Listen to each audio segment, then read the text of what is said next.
안녕하세요. 금요사건 파일 디바제시카입니다. 여중생 김양이 사망하기 한 달 전 이영학의 아내는 자살했습니다.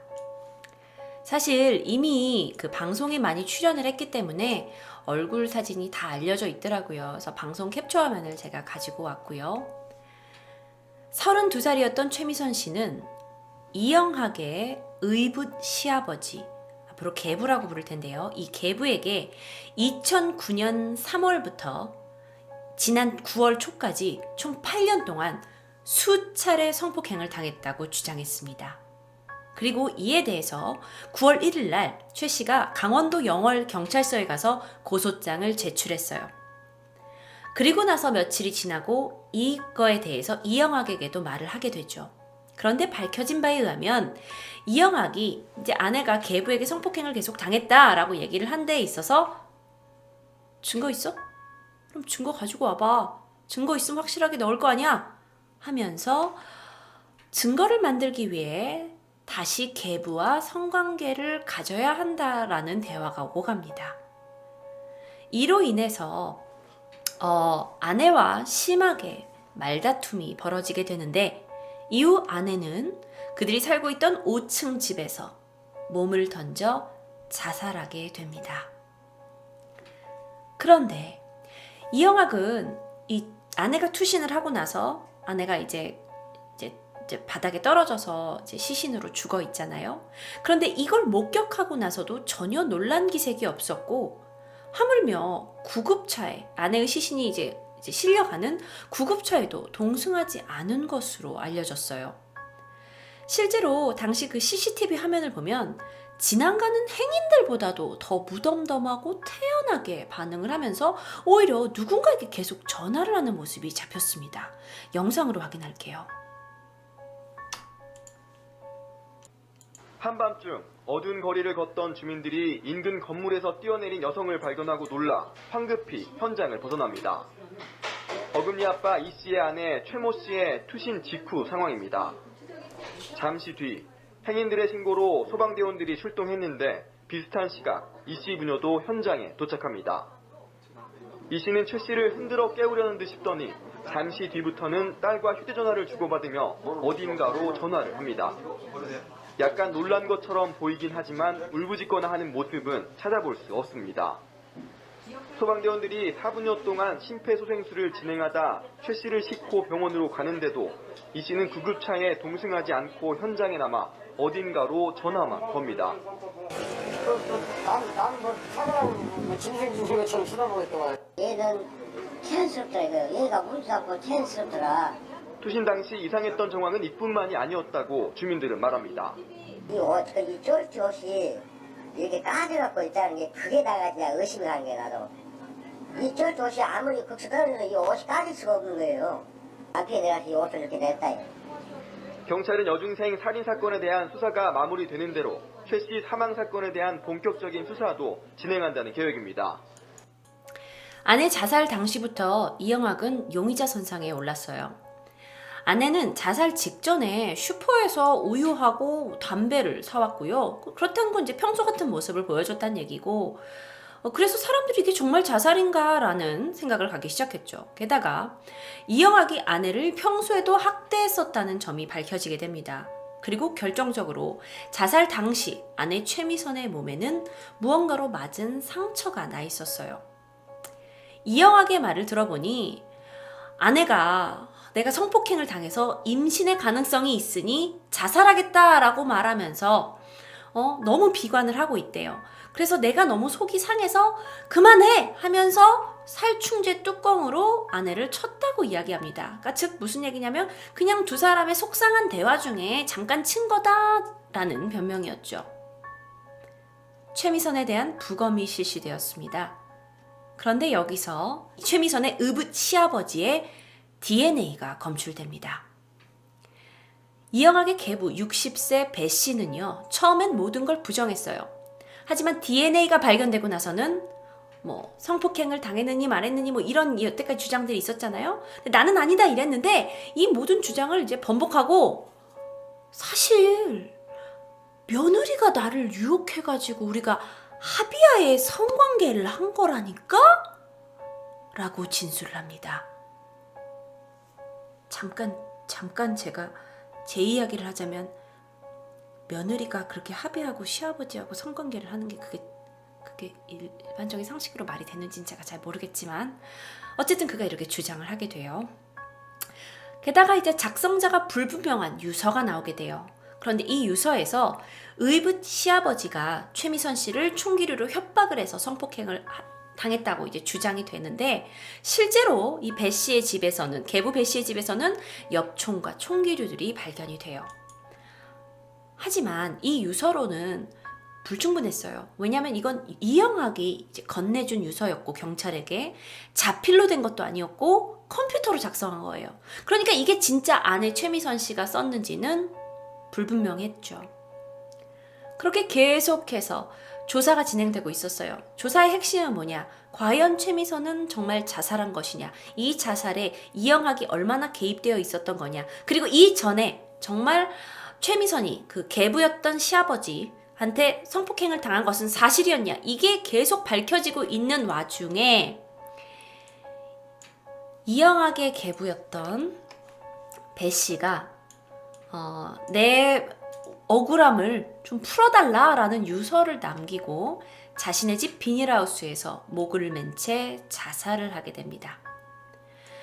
피의자로 조사 중이었던 배 씨가 사망을 하면서 결국 이 사건은 공소권이 없어요. 이런 판정을 받았고 영원히 미궁으로 빠지게 됐죠.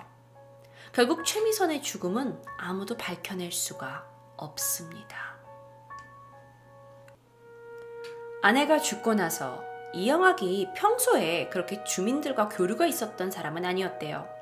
하지만 자기가 오히려 주민들한테 다가가서 우리 아내가 성폭행을 당해서 저렇게 자살을 했어요라고 자기가 자기 입으로 동네방네 이야기를 하고 다니는 거예요.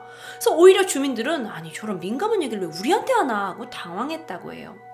그런데 까도 또 나오는 양파 같은 이영학, 더 충격적인 건요.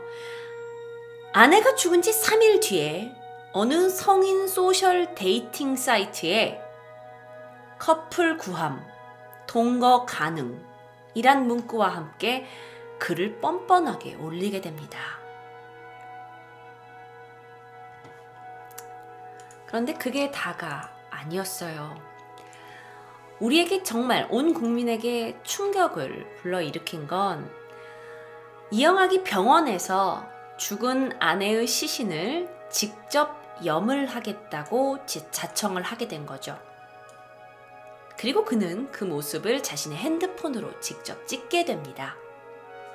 경찰에서 밝혀진 바에 의하면 이 영상에서는 그가 아내의 몸을 닦아내면서 아내의 성기를 만지고 입을 맞추면서 1시간 동안이나 대화를 이어갔다고 해요. 그러면서 충격적인 부분은 그 대화 내용 중에 하나. 이 좋은 걸 누굴 시켜? 이건 다분히 비정상적이고 사실 엽기적입니다. 그래서 이 말로 정말 온 국민들이 상당히 충격을 받았었죠. 그런데 또 다른 건요. 이 죽은 아내의 몸에는 상당히 많은 문신이 새겨져 있었다고 해요.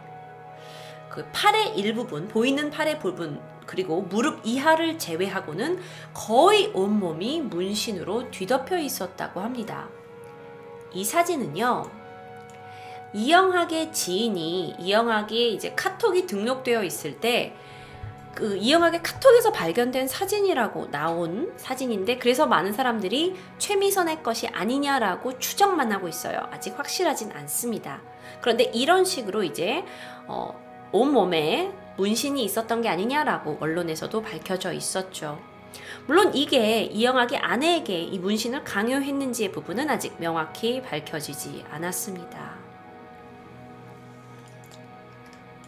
도대체 이영학은 어떤 사람이었을까요? 많은 제보자들의 이야기들이 있었어요. 그래서 그 이야기를 조금 종합해 봅니다. 이영학은요, 10대 시절 여학생을 성폭행했는데 법적 처벌을 받지 않았다는 주장이 있었습니다. 그의 동창들의 증언에 따르면 중학생 때 막 초등학생을 유인을 해서 성폭행을 하기도 했고 4살에서 5살 되는 유아들을 성추행하기도 했고 심지어 빈집에 들어가서 또래 여자아이 한 명을 불러놓고 다른 학생들과 같이 이렇게 나쁜 짓을 했다고 동창들의 증언이 있었어요. 물론 이것은 100% 경찰에서 이제 확인한 건 아닙니다. 게다가 이제 주변 여학생들한테 이렇게 성적인 해코지를 하고 막 그걸 자랑인 양 떠벌린 전적이 있다고 해요. 경찰 조사가 계속 이어지면서 이영학은 10대 중반부터 2017년까지 총 전과 18범이었다라는 사실이 밝혀지게 되는데요. 정말 까도 양파 같죠. 문제는 이런 줄도 모르고 이영학과 이영학의 가족들을 응원하고 또 실제로 후원금까지 보냈던 사람들에게는 더 큰 충격이었어요. 실제로 이영학에게 지난 13년 동안 우리 딸이 아픕니다. 도움이 필요합니다. 라고 호소하면서 이 희귀병을 명목으로 이곳저곳에서 후원금을 받은 그 총 금액은 자그마치 12억 8천만 원에 달합니다.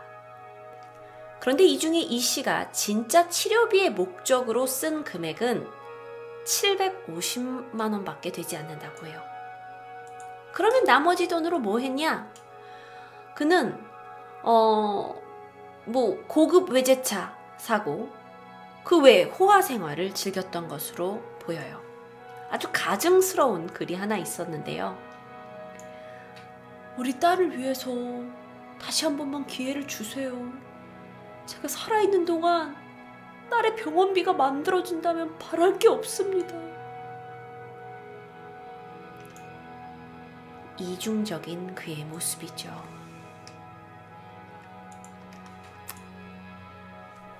그런데 또 다른 사실이 밝혀집니다.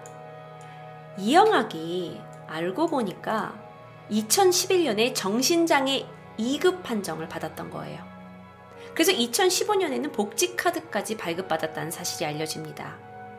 그런데 인터넷에 그가 남긴 글들을 보니까 뭐 고급 애완견을 이렇게 거래를 하거나 아니면 중고차 거래에 대해서 해박한 지식을 가지고 있는 것처럼 막 인터넷에 써놨는데, 그렇다면 그가 정말 지적 장애가 있었을까 하는 거에 많은 사람이 의문을 갖게 되고 비판의 여론까지 일게 되죠. 게다가 그는 이 장애 등급을 이용해서 지난 10년 동안 기초생활수급자로 분류가 됐어요. 그래서 매달 170만 원의 복지 혜택을 받아옵니다. 그런데 또 여기서 그가 머리까지 굴려요.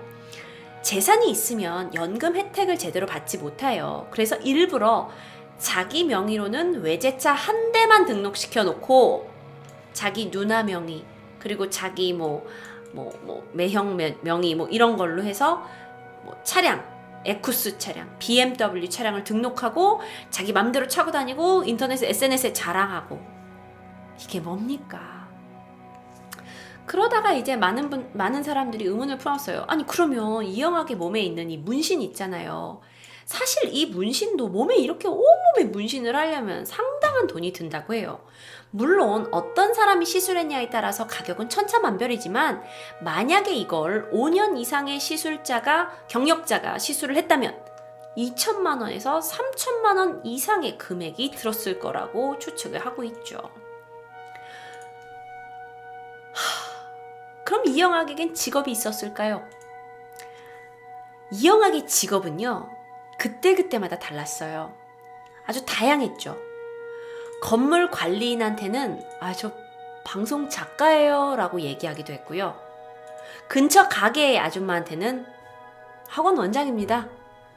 또 다른 주민한테는 자동차 튜닝 업체를 하고 있어요. 부동산한테는 중식당 요리사라고 얘기를 했대요. 실제로 사건이 벌어졌고 또 아내가 투신 자살했던 그 집입니다, 여기가. 그런데 주민들의 말에 따르면 사람들은 여기가 가정집이 아닌 줄 알았대요. 그럼 뭘로 알았냐? 유흥업소 종사자들이 지내는 숙소로 알았다고 해요. 음식을 자주 배달해 먹었다고 해요. 근데 그걸 이제 배달을 했던 배달원들의 말에 의하면 그 집에서 많은 여성들이 함께 거주하고 있는 걸 실제로 봤다고 하고요. 그래서 음식의 양도 5, 6인분을 시켜 먹었다고 하고 그릇을 찾을 때까지도 상당한 시간이 걸렸다고 합니다. 그래서 배달원들조차도 유흥업소 또는 뭐 성매매 여성들의 숙소인 줄 알았다고 해요. 자, 그랬던 이 사건. 그런데 바로 오늘 11월 17일 이영학의 재판이 처음으로 열렸습니다. 그의 혐의를 잘 들어보세요. 청소년 성보호에 의한 법률 위반, 강간, 살인, 성추행, 성추행 유인, 마약류 관리에 의한 법률 위반, 시체 유기, 성매매 알선. 그래서 이 많은 죄목으로 그가 재판대 앞에 오늘 서게 되었습니다. 그는 과연 재판에서 어땠을까요? 그가 성추행과 살해 혐의는 인정을 하게 됐어요. 그런데 그가 제발 무기가 아닌 그냥 징역형을 선고해달라고 눈물로 호소했다고 합니다. 그러면서 자신은 범행 당시에 환각제에 취해서 심신미약 상태였다고 주장을 했죠. 그의 변호인도 그가 장애가 있고 간질도 있다고 선처를 호소했다고 하죠. 재판은 계속 진행 중입니다. 이제부터가 시작이에요. 그는 과연 자신이 저지른 이 많은 추악한 범죄에 합당한 처벌을 받을 수 있을까요? 그에 대한 결과는 계속 지켜봐야 합니다. 자, 그런데 제가 여기서 한 가지 짚지 않고 넘어간 게 있어요. 바로 이영학의 딸이죠. 이영학이 체포되었을 때요, 딸은 수면제 과다 복용으로 쓰러져 있었어요. 하지만 10월 9일 그녀는 깨어나서 자백을 시작하죠. 자신의 친구를 집으로 유인했고 시신을 유기하는 데 도움을 주었다고 인정을 합니다. 친구한테 수면제를 먹였고 철저하게 범행에 가입했죠. 딸에 대해서 프로파일링을 했어요. 그랬더니 그 결과 딸 이하연은 아버지 이영학에 대해 엄청난 애착을 가지고 있었다고 밝혀졌다고 해요. 왜냐면 사실 기억이 거의 없는 아기 시절부터 아버지의 범죄에 동원이 되어 왔었잖아요. 그래서 아버지가 이 세상의 전부인 거예요. 아빠가 친구를 데리고 오라 그래. 집으로 데리고 오라 그래. 그래도 아버지가 원하는 일이니까. 친구가 집에 혼자 있는데 아버지가 나갔다 오래. 그래도 아버지가 원하는 거니까 이 모든 건 맹목적으로 했다라는 게 프로파일러들의 말이죠. 게다가 이하연은요, 아빠와 약속한 계획이 틀어질까봐 걱정하는 모습까지 보였고, 경찰 조사에서 아버지가 없으면 나는 죽는다라고 생각하는 모습을 보였다고 해요. 그러면서 엄마의 자살에 대한 문제도 주변 사람들한테 할아버지하고 엄마하고 아빠하고 사이가 안 좋아서 아빠가 용의자가 됐다라면서 우리 아빠는 절대 그럴 사람 아니에요. 이영학을 감싸돌았다고 합니다. 사실 이하연은 이제 태어났을 때부터 조금은 이 비정상적인 또는 뭐 가정에서 자란 영향을 좀 받았겠죠. 그래서 많은 게 좀 왜곡되게 생각을 할 수 있습니다. 실제로 투신자살하는 엄마를 발견했을 때도 딸이라고 보기에는 좀 뭔가 좀 비정상적이었잖아요. 울지도 않았고요. 태어냈고요. 병원에서 어머니는 안 왔냐라고 물어봤는 한 질문에는 엄마 자살했어요 라고 담담하게 얘기했다고 합니다. 아무래도 아버지에 대한 비정상적인 애착이 있었기 때문에 그에 비해 어머니에 대한 애적은 상대적으로 적었을 거라고 전문가들이 이야기를 해요.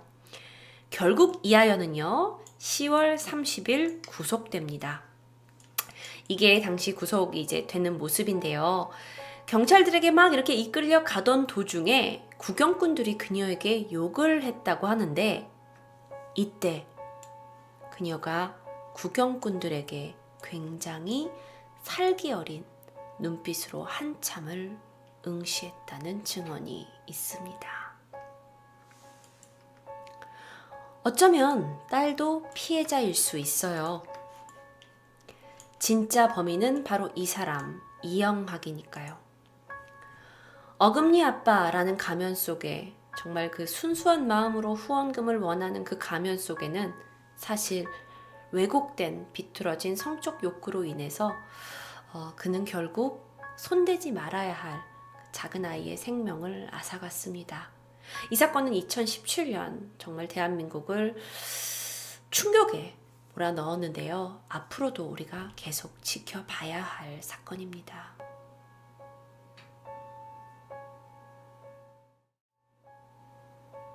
부글부글 끓어요. 불쌍한 척하는 거 봐라. 이영학도 문제지만 딸도 문제예요. 앞으로 어떻게 될까요? 저도 그 점이 생각 들었어요. 사실 딸이 청소년이기 때문에 그렇게 엄청난 형을 받지 않을 거거든요. 근데 그녀가 밖에 나오면 그녀는 어떤 사람으로 자라나게 될까요?